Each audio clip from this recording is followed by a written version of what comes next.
nila ng kuwangan kasi para sa hindi.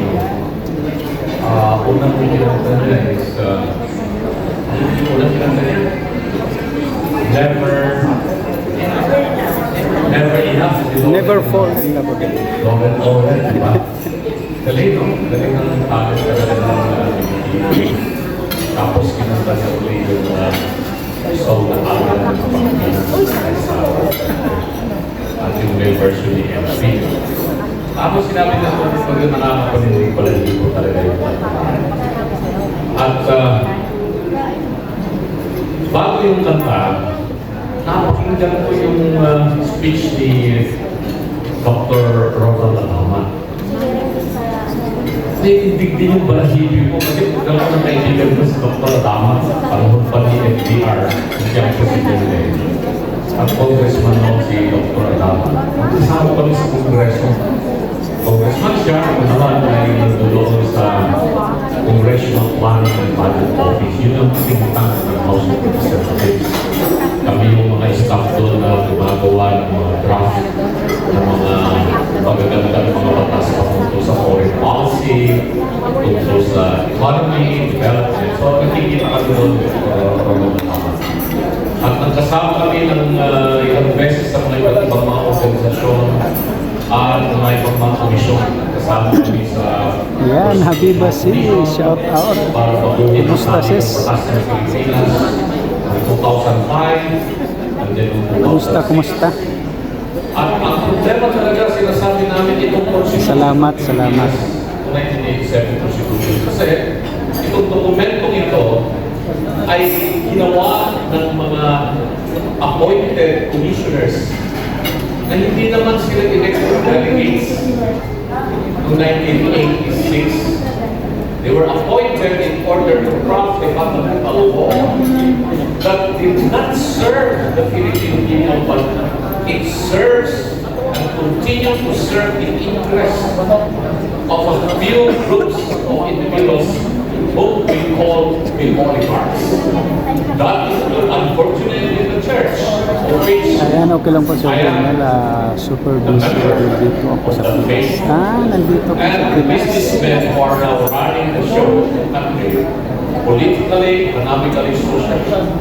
You control the political parties, you control the financial institutions, you control the educational institutions, they control the economy. They are the ones dictating what's going to happen to this country, not the Filipino people who are supposed to be the sovereign as mandated by the Constitution, where authority supposedly emanates from them. Kaya kailangan talagang mabago yung sistema ng ating gobyerno.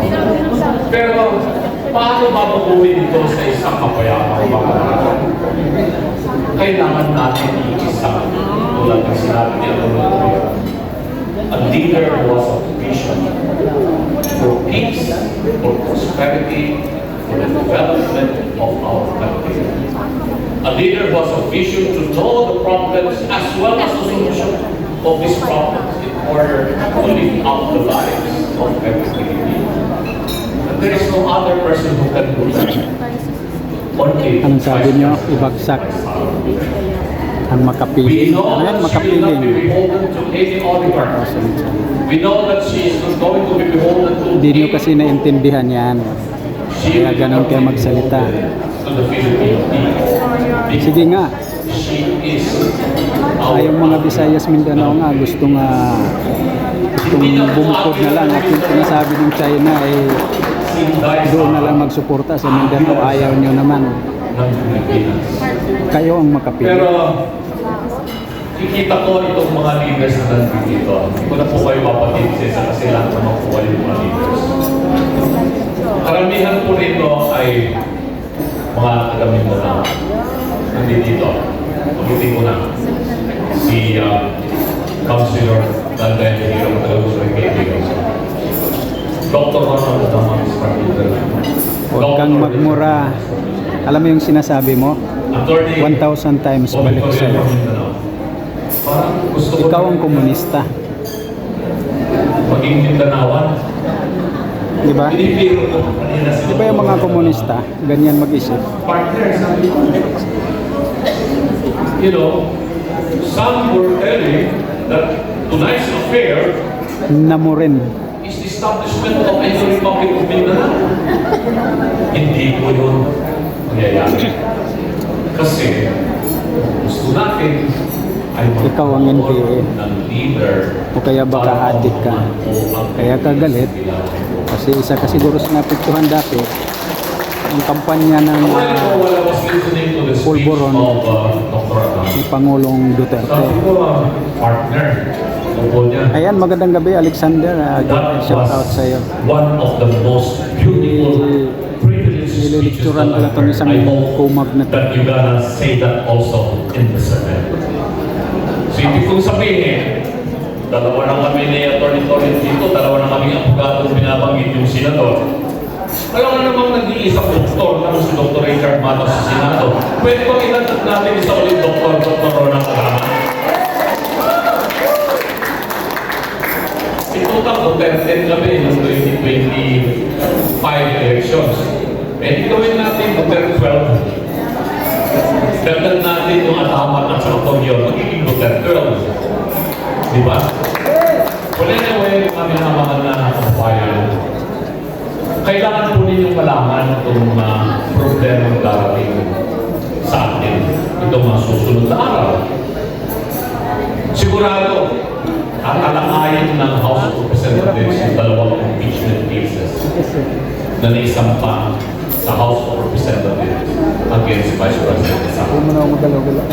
Ako, dahil dinanggit ko na rin na naging trabahanti ako dyan sa Kongreso ng Pilipinas, marami pa rin po tayong mga nakukuhang informasyon dyan sa mga ibang membro ng Kamara, mga congressmen, at mga ibang mga high-ranking staff o consultants dyan sa House of Representatives. At talagang tutuluyan po nila na i-impeach si Sara. May mga ibang mga congressmen dyan dati at doon sa na-declare na ang constitutional yung ginawa nilang impeachment na dinala sa Senado, reluctant po sila. Ayaw na po nilang pumirma sa impeachment.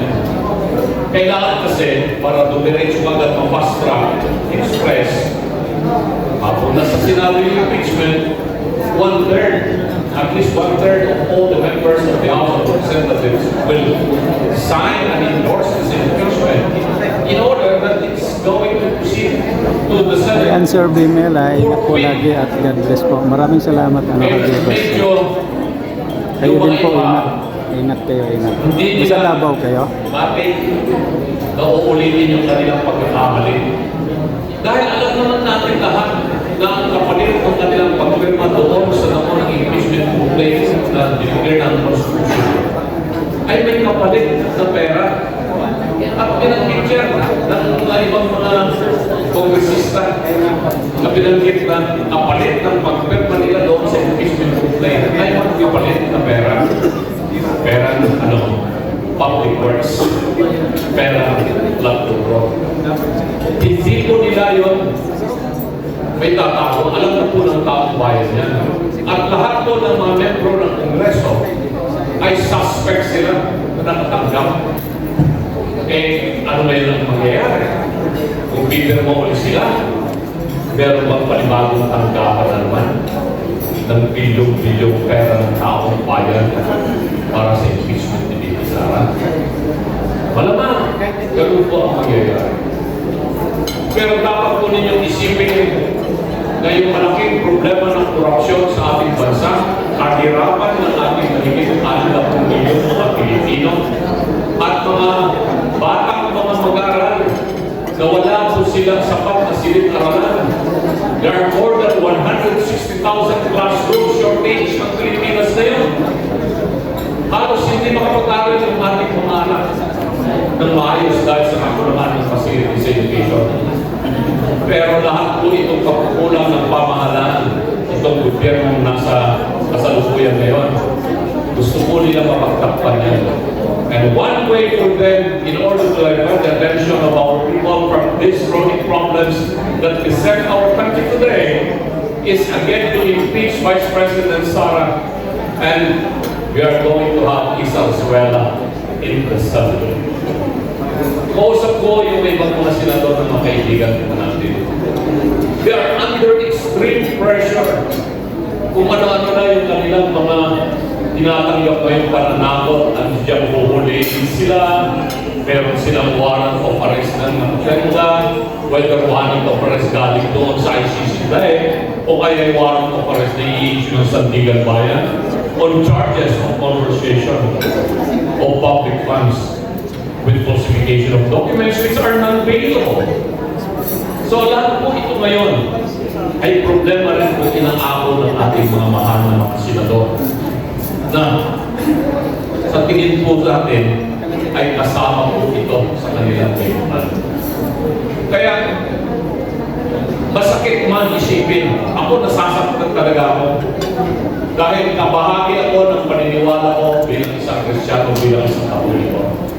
Itong simbahan na aking pinaniwalaan, magmula po ako ay namulat, nagsilbi po ako sa Kristan ng mahabang panahon na aking nasa high school. Nang paniniwala ko itong simbahan ko ito, ang siyang talagang magsasalba ng kahirapan ng ating Oo, bitaw, patak. Pero hindi po yung kanilang ginagawa ngayon. NPA daw ako, sorry na. Sila po ngayon ay kasama sa grupo upang pabagsakin si VP Sara. Bakit? Wow, thank you. Maraming salamat, Ma'am Miss Judge. Ang pamamahala. God bless po. Ayan, Pero thank hindi you po so sila much. humingi po pag ang pinag-uusapan po ay corruption ng kasalukuyang pamahalaan. Kahigit po ang simbahan pag pinag-uusapan na ay tungkol po sa corruption sa flood control, corruption sa BIR, corruption sa customs, corruption sa lahat ng ahensya ng pamahalaan. Kahigit po sila.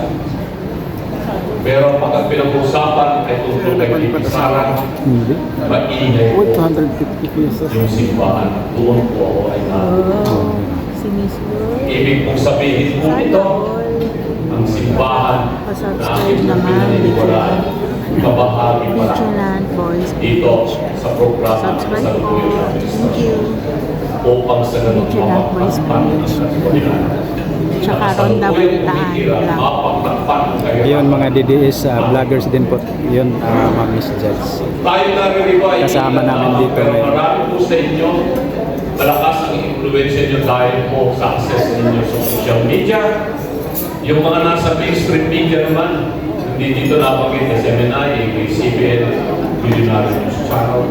Suluin po ninyo kung ano talaga ang nangyayari. Pumunta po kayo ngayon sa Mindanao, sa Northern Mindanao, Calayan de Oro, Iligan, Lanao del Norte. Hirap na hirap yung ating mga kababayan doon dahil nasalantan po sila ng napakalakas na pagbaha ng bagyo. Kaibigan ko Mayor sa Iligan City, si Mayor Xiao. Mayor, pasensya ka na, hindi mo kita natatawagan. Pero sisikap po kami rito sa Luzon. Kahit pa paano, sa tulong po ng ating mga kaibigan na sa private sector. Meron din po kami siguro may yamak po dyan sa inyo pong syudad sa Iligan at dyan po sa probinsya ng Lanao del Norte. Pero ito, at atupakin na naman ng ating mga politiko at itong mga oligarko magkukontrol ng ating bansa, impeach, impisan. Iyan sa nilang.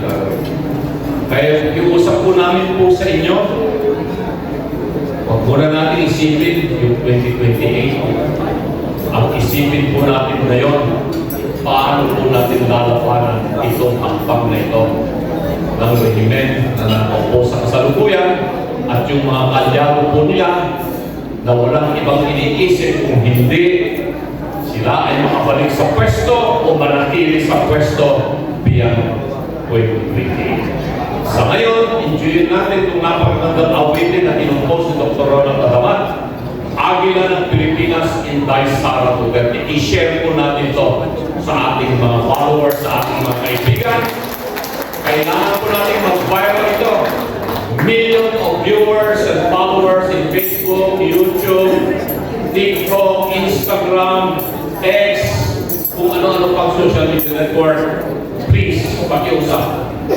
Bigyan po natin ito ng sapat na hangin para makalipad ng tuloy-tuloy. The wind beneath the wings of the eagle is in your hands. So mga minamahal na kababayan, mabuhay po ang agila ng Pilipinas. Mabuhay po tayo lahat.